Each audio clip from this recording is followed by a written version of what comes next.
আমাদের সমাজে ছিল, এই ব্যক্তিটি আমাদের প্রতিবেশী ছিল। তার আচার তার ব্যবহারে আমরা এতই কষ্ট পেয়েছি, এতই কষ্ট হয়েছি যে সে মারা যাওয়ার কারণে আমাদের সমাজটা শান্তিতে বসবাস করবে। রাসূল সাল্লাল্লাহু আলাইহি ওয়াসাল্লাম বলেন,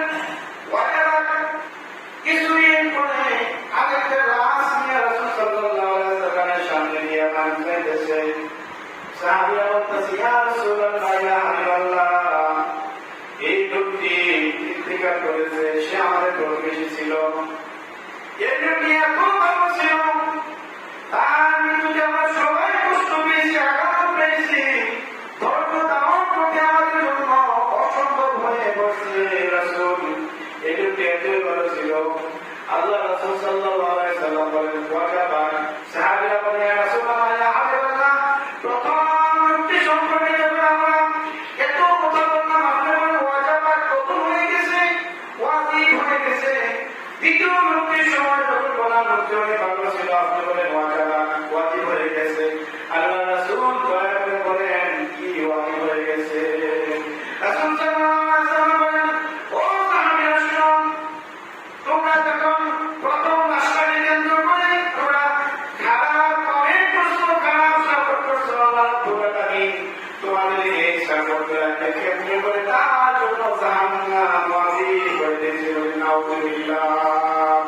রাসূল সাল্লাল্লাহু আলাইহি ওয়াসাল্লাম বলেন, ও সাহাবীরা, দ্বিতীয় মাসটি দেখার পরে যখন তোমরা তার সম্পর্কে ভালো কমেন্ট করছো, ভালো মন্তব্য করেছো, আল্লাহ রাব্বুল আলামিন তোমাদের এই মন্তব্যগুলোকে কেন্দ্র করে তাকে জান্নাত ওয়াজিব করে দিয়েছে। বলে সুবহানাল্লাহ। এক সাহাবী রাসূল সাল্লাল্লাহু আলাইহি ওয়াসাল্লামের কাছে এসে বললেন, ইয়া রাসূলুল্লাহ, হাবিবাল্লাহ, আমি ভালো কিনা খারাপ আমি কিভাবে জানতে পারবো? আমি ভালো কিনা খারাপ আমি কিভাবে জানতে পারবো? আল্লাহ রাসূল সাল্লাল্লাহু আলাইহি ওয়াসাল্লাম বলেন, ও সাহাবী, তুমি ভালো কিনা খারাপ তুমি জানতে পারবে তোমার প্রতিবেশী যদি তোমাকে ভালো বলে তাহলে তুমি ভালো, আর তোমার প্রতিবেশী যদি তোমাকে খারাপ বলে তাহলে মনে করবা তুমি খারাপ ব্যক্তি। কত গুরুত্বপূর্ণ একটা বিষয়। প্রতিবেশী যদি খারাপ বলে তাহলে বাস্তবে আপনি খারাপ, আর প্রতিবেশী যদি ভালো বলে তাহলে সত্যি সত্যি আপনি ভালো ব্যক্তি। সুতরাং আমরা দয়া করে প্রতিবেশীর সাথে আমরা সম্পর্ক ভালো রাখবো, আন্তরিকতার সাথে তাদের সাথে সম্পর্ক করবো। রাসূল সাল্লাল্লাহু আলাইহি ওয়াসাল্লাম বলেন, হে সাহাবীরা, ব্যভিচার করা কেমন, জিনা করা কেমন? সাহাবীরা বলেন, ইয়া রাসূলুল্লাহ, ইয়া হাবিবাল্লাহ, জিনা করা তো বড় ধরনের পাপ, যেটাকে কবিরা গুনাহ আল্লাহ রাব্বুল আলামিন বলেছেন। রাসূল সাল্লাল্লাহু আলাইহি ওয়াসাল্লাম বলেন, ও সাহাবীরা, কেউ যদি দূরের 10টা মহিলার সাথে জিনা করে, কয়টা মহিলা? 10টা মহিলার সাথে যদি জিনা করে তার যেমন গুনাহ হবে, আর এই ব্যক্তি যদি প্রতিবেশী কোনো মহিলার সাথে জিনা করে ওই 10টা মহিলার সাথে জিনা করার যে গুনাহ তার চেয়েও বেশি গুনাহ হবে। প্রতিবেশী এত বেশি গুরুত্বপূর্ণ। দূরে যদি 10টা জিনা করে আর প্রতিবেশী কোনো নারীর সাথে যদি একবার জিনা করে ওই 10বার জিনা করার চেয়ে বেশি গুনাহ হচ্ছে প্রতিবেশী নারীর সাথে একবার জিনা করা। রাসূল সাল্লাল্লাহু আলাইহি ওয়াসাল্লাম বলেন, ও সাহাবীরা, চুরি করা কেমন অপরাধ? আল্লাহ রাসূল সাল্লাল্লাহু আলাইহি ওয়াসাল্লাম বলেন, চুরি করা কেমন অপরাধ? সাহাবীরা বলেন, ইয়া রাসূলুল্লাহ, ইয়া হাবিবাল্লাহ, চুরি করা বড় অপরাধ। আল্লাহ ঘোষণা করছে চুরি করা হারাম।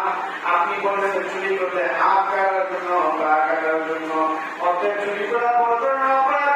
আল্লাহ রাসূল সাল্লাল্লাহু আলাইহি ওয়াসাল্লাম বলেন, কোন ব্যক্তি যদি দূরে গিয়ে 10টা চুরি করে, দূরে গিয়ে যদি সে 10টা চুরি করে দেয় গুনাহ হবে, আর প্রতিবেশী ঘরে যদি সে একবার চুরি করে ওই 10টা চুরি করাতে একবার চুরি করা অনেক গুনাহ।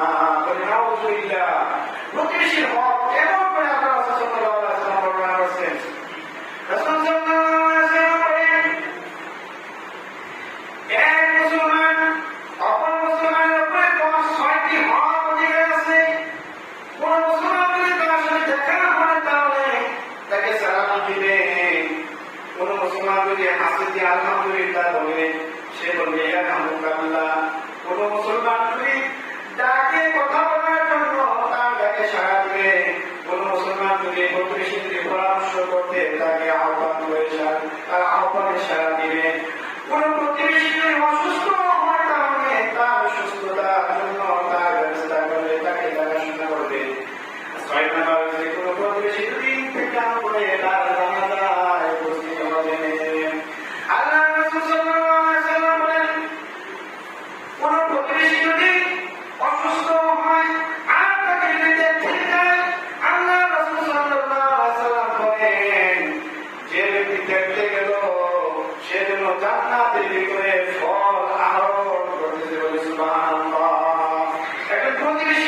অসুস্থ তাকে দেখতে যাওয়া মানে কি আপনি জান্নাতের ভিতরে সব টোকায় টোকায় নিতেছেন আপনার আপনার এত সব।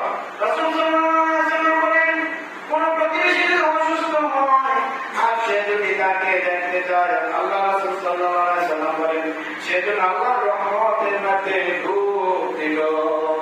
হাদিস শরীফের মধ্যে আছে রাসূল সাল্লাল্লাহু আলাইহি ওয়াসাল্লাম বলেন কেউ যদি কোন প্রতিবেশীকে দেখার জন্য সকালবেলা বাড়ি থেকে রওনা হয় আল্লাহ রাব্বুল আলামিন তার নামে ৭০,০০০ ফেরেশতা নিযুক্ত করে দেন। ৭০,০০০ ফেরেশতা সকাল থেকে শুধু আগ পর্যন্ত তার জন্য মাগফিরাতের দোয়া করে বলি সুবহানাল্লাহ। রাসূল সাল্লাল্লাহু আলাইহি ওয়াসাল্লাম বলেন কোন ব্যক্তি যদি সন্ধ্যার সময় কোন প্রতিবেশী অসুস্থ রোগীকে দেখতে যায় আল্লাহ রাব্বুল আলামিন তার নামে ৭০,০০০ ফেরেশতা নিযুক্ত করেন। ওই ৭০,০০০ ফেরেশতা সন্ধ্যা থেকে ফজরের আযান হওয়া পর্যন্ত তার জন্য মাগফিরাতের দোয়া করে বলি সুবহানাল্লাহ।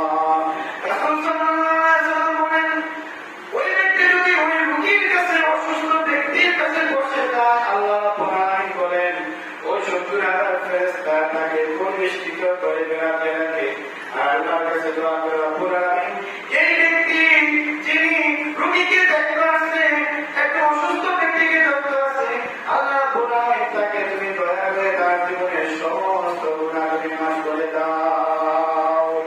আজকে সমাজে দিয়ে তাকায় দেখেন যত বড় করে ঝগড়া হয় প্রতিবেশীর সাথে হয়, যত বড় করে ঝগড়া হয় আপন ভাইয়ের সাথে হয়, যত বড় বেশি ঝগড়া হয় চাচাতো ভাইয়ের সাথে হয়।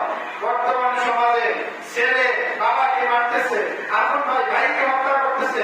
কিসের কারণে? একমাত্র কারণ দুনিয়ার সম্পদের কারণে।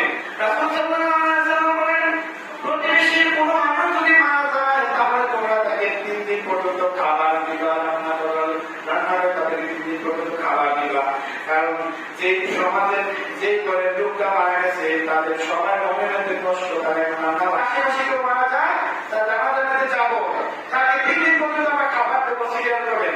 রাসূল সাল্লাল্লাহু আলাইহি ওয়াসাল্লাম বলেন কেউ যদি কোনো মুসলমানের জানাজাতে যায় তারা উপস্থিত হয় এবং কি দাফন পর্যন্ত উপস্থিত হয় আল্লাহ রাব্বুল আলামিন থেকে 2 কিরাত সওয়াব দান করেন।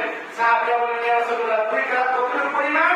বলে 1 কিরাত হচ্ছে 1টি উহুদ পাহাড় পরিমাণ সওয়াব, আর 2 কিরাত হচ্ছে 2টি উহুদ পাহাড় পরিমাণ সওয়াব। আর কেউ যদি শুধু জানাজা নামাজ পড়ে ফিরে আসে তারপরও সে উপস্থিত থাকে না তাহলে তাকে 1 কিরাত সওয়াব দেওয়া হয়।